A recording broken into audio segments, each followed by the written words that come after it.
নমস্কার বন্ধুরা, সাথী সুইট কিচেনে সবাইকে স্বাগত জানাই। আজ আমি তোমাদের সঙ্গে শেয়ার করছি লোটে মাছের ঝুড়োর রেসিপি। তোমরা এইভাবে অবশ্যই বাড়িতে একবার ট্রাই করো, আশা করছি ভালো লাগবে। চলো তাহলে আজকের রেসিপিটা শুরু করি। লোটে মাছের ঝুরঝুরে বানানোর জন্য এখানে 500 গ্রাম লোটে মাছ কেটে পরিষ্কার করে ধুয়ে নিয়েছি। এবার মাছটাকে ম্যারিনেট করব। তার জন্য প্রথমে নুন দিয়ে দিচ্ছি মাছের মধ্যে, হলুদ গুঁড়ো দিচ্ছি আর পাতিলেবুর রস দিয়ে দিচ্ছি। এবার মাছটাকে খুব ভালোভাবে ম্যারিনেট করে নেব। ম্যারিনেট করা হয়ে গেছে। লোটে মাছের ঝুড়ো বানানোর জন্য এখানে কড়াইতে তেল গরম বসিয়ে দিয়েছি। তেলটাও খুব ভালোভাবে গরম হয়ে গেছে। এবার এর মধ্যে আমি 2 চামচ পেঁয়াজ বাটা দিয়ে দেব।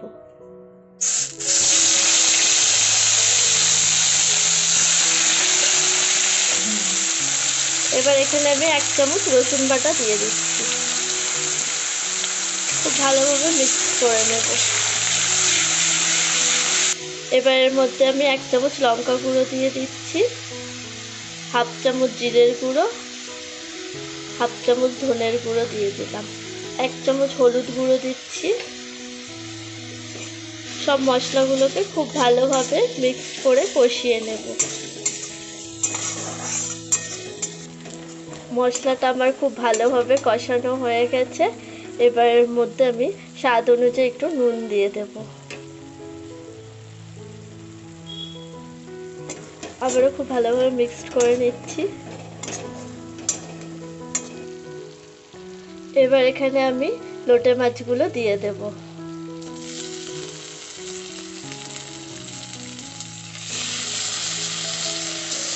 এই লোটে মাছের থেকে আমি কাঁটাগুলো বেছে নেব, এর জন্য লোটে মাছগুলো গোটা গোটাই রেখেছি।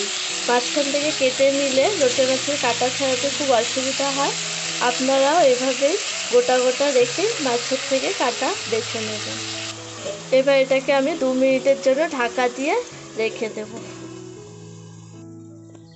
এবার ঢাকনা খুলে দেখে নেব।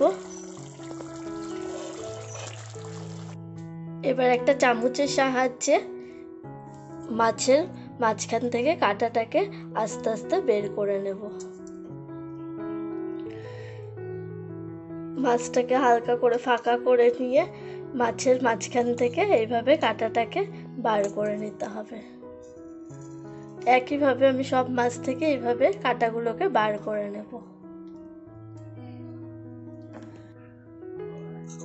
মাছের থেকে সব কাঁটাগুলোকে বাছা হয়ে গেছে।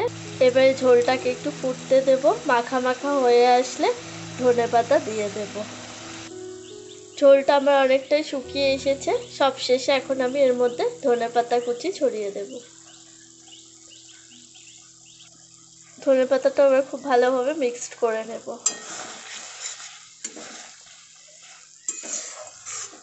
লোটে মাছের ঝোলটা আমার পুরো রেডি হয়ে গেছে। এবার নামিয়ে সার্ভ করব।